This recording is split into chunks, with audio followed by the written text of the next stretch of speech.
hindi ka na naman nag-aaral. Hindi. Dodrawing lang ako. Ano ba yan? Ikaw? Oh, 8 ounce. Yan ka ngayon. Sexy. 8 ounce. Sexy.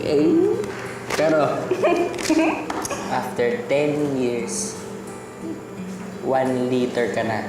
Hindi, okay lang. Pero may ganun pa rin naman kahit konti, di ba? Yabang mo. Dodrawing kita after 10 years. Gusto mo. Sinaman eh. Okay, gusto mo naman after 20 years. Ah, sige.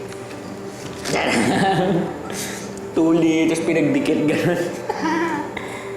Hindi, pero alam mo, kahit na ano maging itsura mo ba, kahit na tumaba pa, hindi tayo iiwan. Mahal na mahal kita. Totoo ba yan? Oo naman. Pinky swear? Check. Sabihin mo, Pinky swear. ako naman dodrawing kita after 10 years. Ayan lang, oh. Wala yan.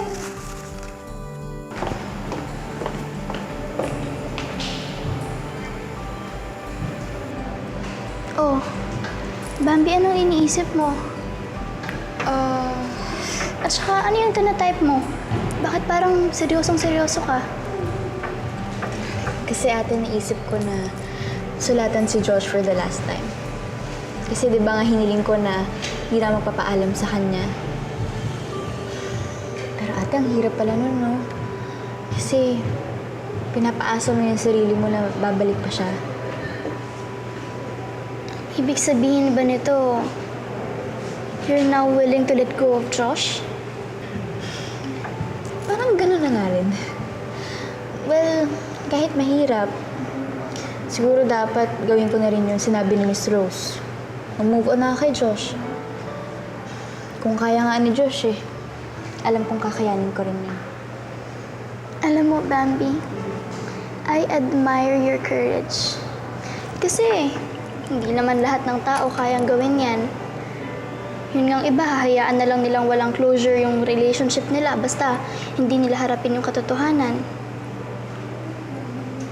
Eh, feeling ko kasi dapat ko na rin gawin to eh, para makalimutan ko na rin si Josh.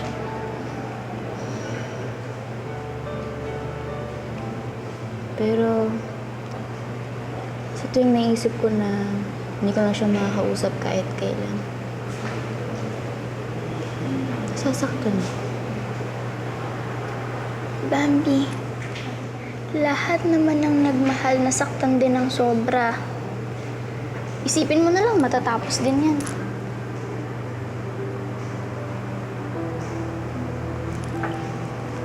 I'm always here for you, sis. Iiyak mo yan.